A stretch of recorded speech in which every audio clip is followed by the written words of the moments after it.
Bonsoir à toutes et tous. Je dirais qu'on a une mission qui s'est clarifiée ce soir, qui n'est pas une petite mission, qui est d'essayer d'inventer ensemble le Prozac politique qui va permettre à Caroline et à tous les camarades, sympathisants, citoyens franciliens qui sont assez déprimés du spectacle à gauche qui est aujourd'hui donné. Alors, nous avons une chance, c'est qu'ici nous avons une boussole. Vous avez peut-être vu Le Parisien ce matin qui expliquait que le clivage droite-gauche était en train de se perdre et qu'on ne savait plus bien où se trouvaient les clivages. Je crois que nous avons une responsabilité magistrale qui concerne ces élections régionales comme une étape, mais qui doivent nous permettre de dire que la boussole politique de la gauche, elle se trouve ici. Et c'est pourquoi nous devons impérativement être à la mesure de nos responsabilités. Et nos responsabilités, c'est de rassembler nos forces et d'être capable de nous mettre en mouvement vite. Il n'est pas trop tard. Mais honnêtement, on a perdu un peu de temps et donc nous voyons bien que nous avons besoin dès maintenant de nous mettre en mouvement. Et pour se mettre en mouvement, je crois qu'il faut sortir des rapports de force entre nous et d'être capable de trouver une solution de consensus qui fasse que non seulement toutes celles et ceux qui sont rassemblés aujourd'hui au gymnase Lapi, les forces politiques que nous représentons, les citoyennes et les citoyens qui attendent, les Caroline de Haas, et il y en a un paquet, qui nous disent « mais qu'est-ce que vous fabriquez ?» Eh bien que tout cela soit aujourd'hui capable de dire « ça y est, le signal en lancé, nous nous mettons en mouvement ».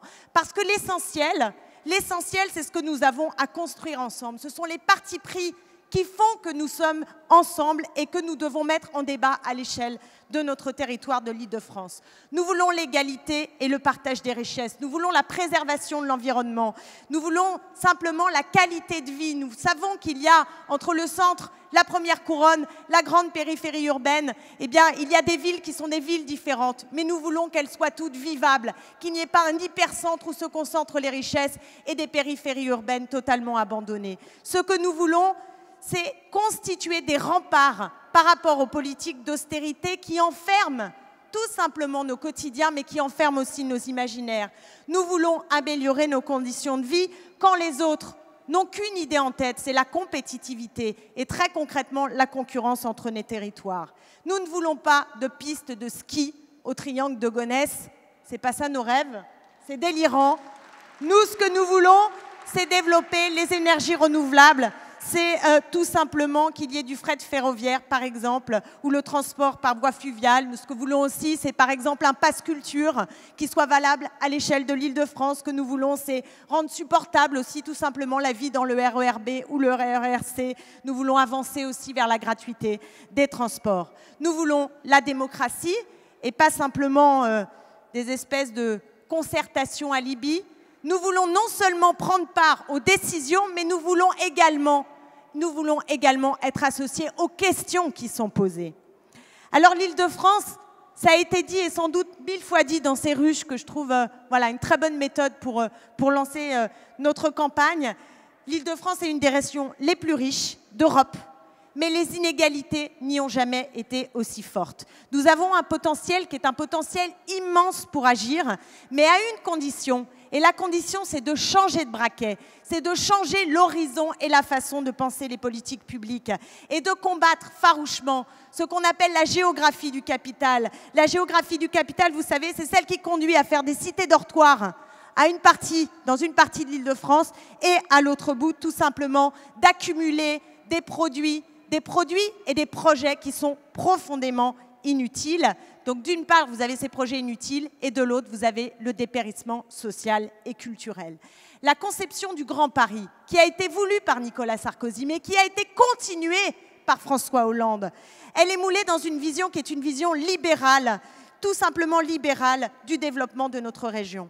Et si, oui, il faut penser à l'échelle métropolitaine, qui va dire autre chose. Il y a cette métropole, il faut penser à cette échelle et il faut construire des outils démocratiques qui permettent d'agir à l'échelle métropolitaine.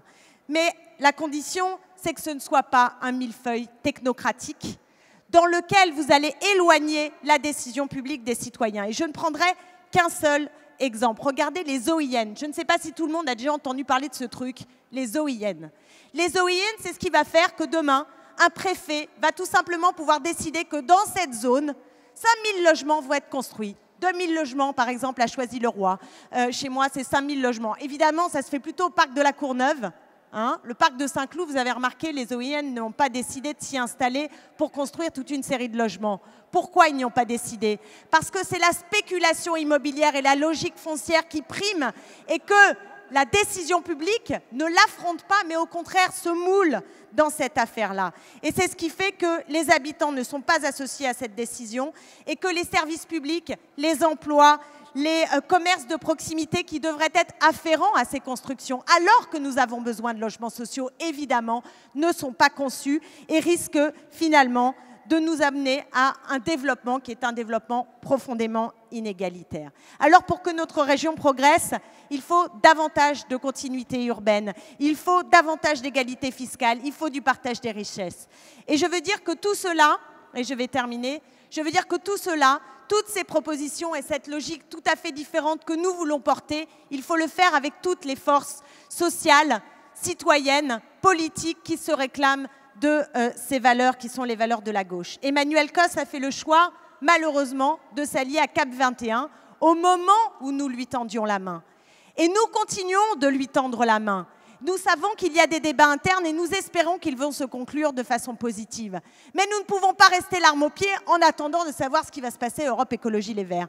Nous devons nous mettre en mouvement et proposer aux camarades écologistes, aux citoyens, à tous ceux qui attendent sur le bord de chemin, nous devons dire ensemble, battons-nous contre les politiques d'austérité qui sont imposées aux collectivités locales et qui détricotent le droit du travail. Ensemble, faisons en sorte que cette métropole du Grand Paris ne s'impose pas contre la démocratie et contre un développement égal. Nous pouvons également dire que nous avons des solutions innovantes, écologistes et sociales à mettre sur la table et à imposer. Et enfin, une bataille d'urgence, et ce sera mon dernier mot. Ce dernier mot, il est pour les réfugiés. Nous avons une bataille d'urgence. Il y a ce matin une annonce du président de la République qui nous a expliqué qu'il allait accueillir en France 24 000 réfugiés sur 2 ans. C'est une honte. C'est indigne de la France. C'est indigne de notre pays. Et je veux que nous portions cette colère. Vous savez qu'en Allemagne, il y a 800 000 demandeurs d'asile rien que pour l'année 2015. Et la France serait en retrait. C'est indigne et nous, comme candidats en campagne pour les élections régionales, comme citoyens, comme militants politiques, je dis que nous ne voulons pas de cette société. Nous voulons une société humaine qui mette au cœur la question de la justice sociale et de l'égalité.